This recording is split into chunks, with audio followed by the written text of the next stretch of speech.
Mãe do bebê encontrado morto no Lago Paranoá presta depoimento à polícia. A mulher estava completamente desorientada em cima de uma árvore no Lago Sul. A novela que prejudicou milhares de estudantes da rede pública finalmente chega ao fim. Professores retomam as atividades nesta segunda-feira. Nova lei amplia o tempo de tolerância em estacionamentos particulares aqui no DF. Veja também, ministro Edson Fachin libera gravações de depoimentos dos delatores da Odebrecht. Notícias da quarta-feira no DF e em torno, agora no Band Cidade, segunda edição.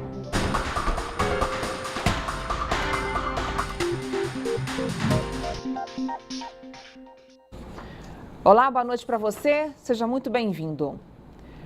O relator da Lava Jato no Supremo Tribunal Federal, o ministro Edson Fachin, decidiu quebrar o sigilo dos depoimentos das delações dos 78 executivos e ex-executivos da Odebrecht.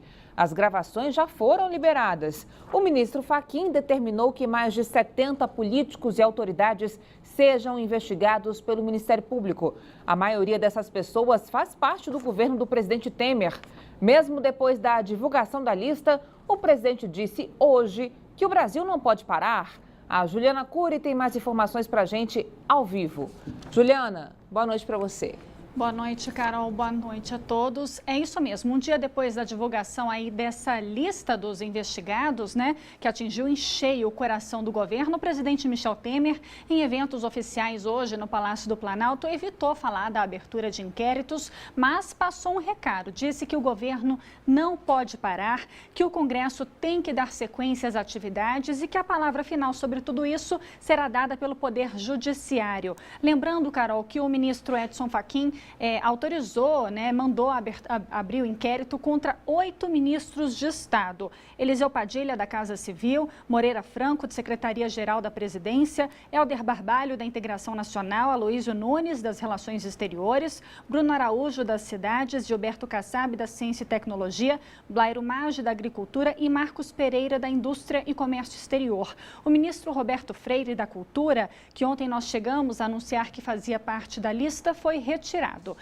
A maioria desses ministros é acusada de receber de forma irregular dinheiro da Odebrecht para financiar campanhas eleitorais. E como o presidente Michel Temer disse hoje nesses eventos, a estratégia do governo é manter todo mundo trabalhando normalmente, por enquanto, a não ser que esses ministros se tornem réus. Aí sim, eles serão afastados, demitidos do cargo. E para eles se tornarem réus, Carol, o processo é um pouco longo, Primeiro, o Ministério Público agora vai investigar todas essas pessoas. Se o Ministério Público entender que há fatos suficientes, aí ele pode apresentar uma denúncia ao Supremo Tribunal Federal. E se o Supremo aceitar essa denúncia, aí sim o investigado se torna réu e, no caso dos ministros, serão afastados. A preocupação do presidente Michel Temer é manter a máquina funcionando e, principalmente, aprovar no Congresso as reformas trabalhista e previdenciária. E por falar em Congresso Nacional, Carol, vários parlamentares também entraram nessa lista, serão investigados. São 29 senadores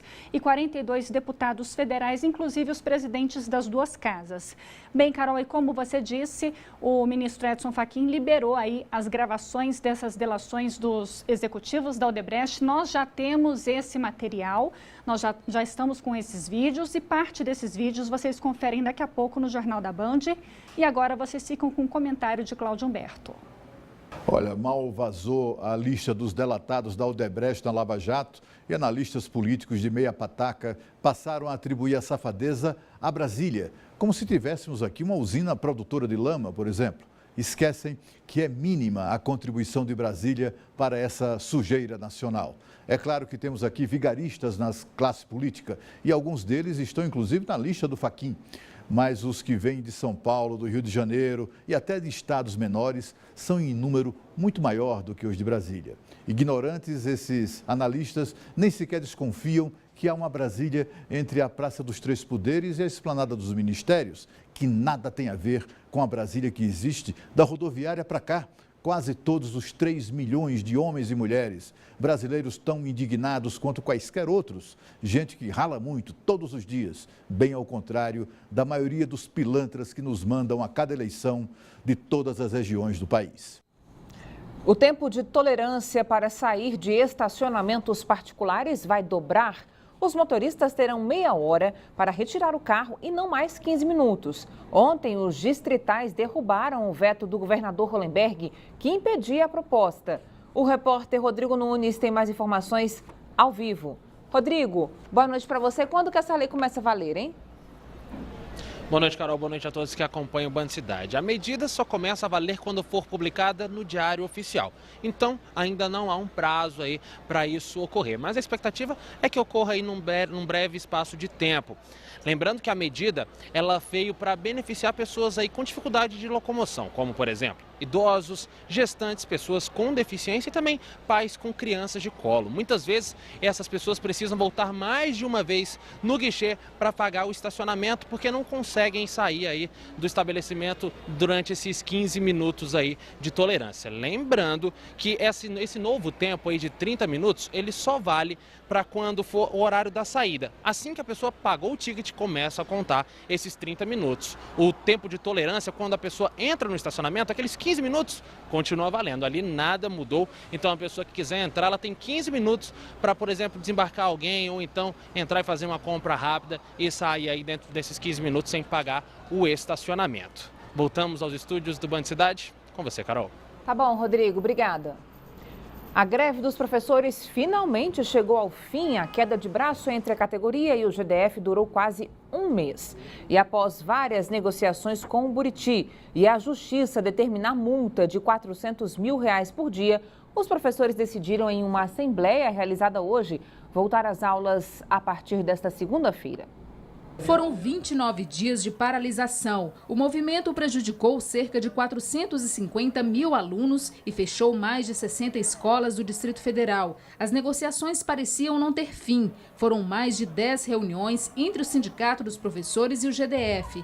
A falta de acordo ocasionou alguns protestos violentos. Após a decisão da Justiça do DF determinando o fim da greve por ser considerada abusiva, os professores tentaram invadir o Palácio do Buriti no fim do mês passado. A greve continua, Hollenberg, a culpa é sua. E na tarde desta terça-feira, o movimento ganhou tons dramáticos. 20 professores decidiram decretar greve de fome e se acorrentaram nas estátuas dos profetas em frente à catedral, até conseguirem uma nova reunião com representantes do GDF. A manobra deu certo. Os secretários da Fazenda, da Casa Civil e da Educação se reuniram com representantes do sindicato. Na reunião, ficou acordado que o GDF vai quitar as pecúnias referentes às licenças-prêmios dos servidores e também vai pagar os dias de paralisação descontados do mês de março. A decisão agradou a categoria, que decidiu voltar às salas de aula nesta segunda-feira. Agora, olha que absurdo. Alunos do Centro de Ensino Fundamental 20, em Ceilândia Norte, furtaram o carro da própria professora em frente à escola na noite desta segunda-feira. No mesmo dia, a Polícia Militar localizou o carro e apreendeu os adolescentes no Recanto das Emas. Nas imagens do circuito de segurança da escola, dá para ver a tranquilidade dos dois adolescentes no momento em que deixam a instituição em direção ao estacionamento. Neste outro vídeo, um dos jovens aparece indo até o carro da professora. Segundos depois, eles saem com um veículo. O carro já foi devolvido para a proprietária e os menores foram encaminhados para a delegacia da criança e do adolescente.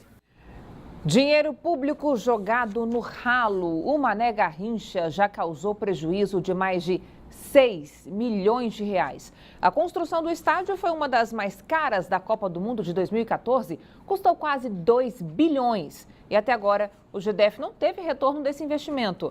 A arrecadação com a bilheteria não é suficiente para cobrir as despesas da arena. O valor do aluguel é calculado de acordo com a venda de ingressos. A locação, por exemplo, da partida entre Brasília e Formosa pelo Campeonato Brasiliense foi de apenas R$ 33. Quem passa pelo centro de Brasília dificilmente deixa de ver o gigante e imponente Mané Garrincha. Mas será que o segundo maior estádio do Brasil e o mais caro construído para a Copa do Mundo de 2014 é glamouroso assim? Ou não passa de um elefante branco? Elefante branco, cara, é um estádio que não está tendo serventia nenhuma pra gente aqui de Brasília, né? Não está sendo bem aproveitado, pela grandiosidade que ele é, está sendo muito mal aproveitado. Elefante branco, serve pra nada, nada. Tinha alguns shows aí, teve alguns shows, mas com a acústica muito ruim. E para o que foi proposto, ele não está sendo utilizado. E os números não deixam dúvidas. A Arena arrecadou em 2016, com as partidas de futebol e eventos, cerca de R$1.700.000. O problema é que para manter o estádio são necessários R$700 mil por mês. Então, o prejuízo é milionário, mais de R$6,5 milhões por ano. Quem nunca sonhou em jogar em um estádio de Copa do Mundo? Nesse gramado aqui já passaram jogadores consagrados, como Cristiano Ronaldo, Messi e Neymar. As arquibancadas estavam lotadas para ver esses jogadores em ação. Mas, como podemos ver, essa é uma realidade bem distante da atual.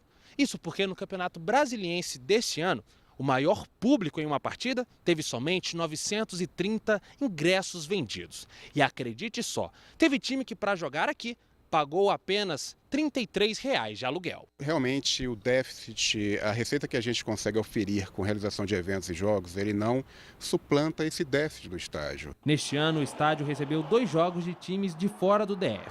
Flamengo e Grêmio, Flamengo e Vasco somaram um público de 48 mil pagantes, o que não passa nem perto de lotar as cerca de 72 mil cadeiras do local. No ano passado, foram 28 jogos aqui, sendo 10 da Olimpíada. Já em 2017, foram 14 até o momento. E esse número não deve aumentar muito até o fim do ano, já que os times do Campeonato Brasileiro estão proibidos de vender os mandos de campo dos jogos. Com isso, o prejuízo deve ser ainda maior. É um prejuízo muito grande para os cidadãos, para os torcedores, enfim, para quem gosta da nossa cidade, para quem gosta da nossa cidade é maravilhoso, é lindo, acho que é um dos mais bonitos do mundo. E a gente ficar manter essa decisão traz prejuízo que não é somente o financeiro, é um prejuízo para o próprio torcedor, para o próprio cidadão que está interessado, que gosta de prestigiar o futebol. E os problemas viram bola de neve. A queda de energia no jogo entre Flamengo e Vasco, falhas na manutenção e conservação também têm irritado e afastado os torcedores. O último jogo que eu fui lá, que era até do campeonato aqui da cidade, o estádio todo sujo, banheiro sujo, a iluminação dos banheiros não funcionava. No próprio jogo Vasco e Flamengo, que eu também fui, o estádio não estava funcionando, a maioria dos banheiros sujos, pouca iluminação. Para tentar mudar esse cenário e diminuir os prejuízos com o Mané Garrincha, o GDF quer passar o estádio para a iniciativa privada. O processo de concessão da arena deve ser concluído no segundo semestre desse ano. Olha, a crise na saúde pública do DF parece mesmo não ter fim. Depois de apenas um mês de reinauguração, a pediatria do Hospital do Gama foi novamente fechada. O motivo, aquele que a gente já está cansado de saber. Faltam médicos e sobram pacientes. Decepção. Esta é a sensação de quem busca atendimento para crianças no Hospital do Gama. A pediatria fechou por falta de médicos. Está 40 graus, eu estou com o termômetro na mochila, toda hora eu olho. Eu não vou estar dando remédio ele à toa. Porque aqui é tudo irresponsável. Parece contrassenso, já que em março, 22 pediatras foram contratados para reabrir a unidade, que havia ficado de agosto de 2016 a fevereiro de 2017 fechada pelo mesmo motivo. Na ocasião, houve cerimônia de reabertura da unidade com a presença do governador e do secretário de saúde. Mas o clima de festa acabou. A placa de reinauguração ainda está na parede, mas a recepção está vazia, sem pacientes. O pronto atendimento infantil do Hospital do Gama fechou as portas mais uma vez, depois de um investimento de quase R$140 mil. E o pior é que não há previsão de voltar a funcionar. Para o diretor do hospital, os baixos salários e a alta procura pelo atendimento na emergência foram alguns dos motivos do fechamento. Isso inviabilizou a manutenção do serviço, tornou muito difícil o trabalho para a equipe. Começou uma sequência de exonerações dos colegas pediatras, que inviabilizou a permanência do atendimento de porta, como nós estávamos atendendo. O diretor reconhece que o problema da unidade do Gama reflete a crítica situação da saúde pública brasiliense. A gente sabe que está difícil para o usuário, está difícil para o servidor, está todo mundo trabalhando numa situação de sobrecarga, a demanda aumentou, as nossas estruturas hospitalares remontam à década de 50, década de 60, com exceção do Santa Maria, e nesse inteirinho a gente percebe que a demanda de atendimento vem aumentando.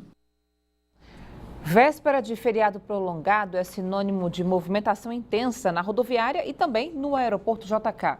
Então, se você vai viajar, olha, é bom se preparar para evitar imprevistos, viu? Só no JK, mais de 200 mil passageiros devem passar pelo terminal no feriado de Páscoa. O repórter Rodrigo Nunes está ao vivo e tem mais informações para a gente. Rodrigo. O dia de maior movimentação aqui no Aeroporto Internacional JK será esta quinta-feira, viu, Carol? Isso porque a Inframérica espera que passem por aqui cerca de 52 mil passageiros aí amanhã. O horário de maior movimentação está previsto para ocorrer a partir das 5 horas da tarde, que é justamente a hora que o pessoal está saindo do trabalho e vem direto para o aeroporto para seguir viagem. Estão previstos aí 3 voos extras já na sexta-feira e mais 6 voos extras aí já na segunda-feira para evitar qualquer contratempo aqui no Aeroporto Internacional de Brasília. Quem for pegar a estrada tem de ficar atento também, viu? Isso porque a PRF vai realizar aí durante esse feriado prolongado a Operação Semana Santa. E aí o objetivo é aumentar a fiscalização aos motoristas que, por exemplo, dirigem alcoolizados, sem cinto de segurança, fazem ultrapassagens irregulares aí. Então, a polícia vai intensificar isso aí nas rodovias aqui do Distrito Federal e em torno, com o objetivo de diminuir o número de acidentes durante esse feriado prolongado. E agora já sabe, né? Vai pegar a estrada nesse feriado, revisão no carro também é muito importante. Não vai deixar de fazer para ter um feriado, uma viagem tranquila. Voltamos aos estúdios mais uma vez. Com você, Carol. É isso aí, Rodrigo. Recado dado. Obrigada. Boa noite para você.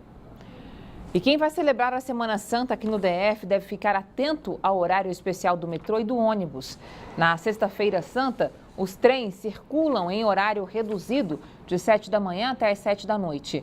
No sábado, o horário de funcionamento vai ser de 6 da manhã às 11h30 da noite. E no domingo, o metrô funciona de 7 da manhã às 7 da noite. Já o DefTrans informou que vai reforçar os ônibus para Planaltina. Na Sexta-feira da Paixão, as linhas de Sobradinho 1 e 2, Planaltina e Rodoviária do Plano Piloto vão seguir direto para o Morro da Capelinha. Todas as tarifas vão custar R$ 5,00. Agora vamos falar do lado doce e, ao mesmo tempo, amargo da Páscoa. Quem passa pelos corredores dos supermercados e lojas especializadas se assusta com os preços dos ovos de chocolate. Tem produtos sendo vendido a quase R$ 400. Se o bolso não aguenta, o jeito é apelar para o chocolate caseiro, o que pode significar também uma boa renda extra, hein? Veja.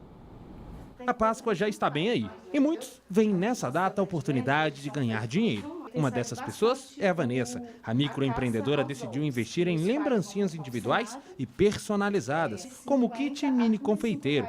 Aqui, a criança faz o próprio ovo de Páscoa. As vendas não param de acontecer. Me surpreendeu bastante. A gente lançou esse kit que tem saído muito. No primeiro dia a gente já vendeu 30 embalagens, então assim, tem surpreendido.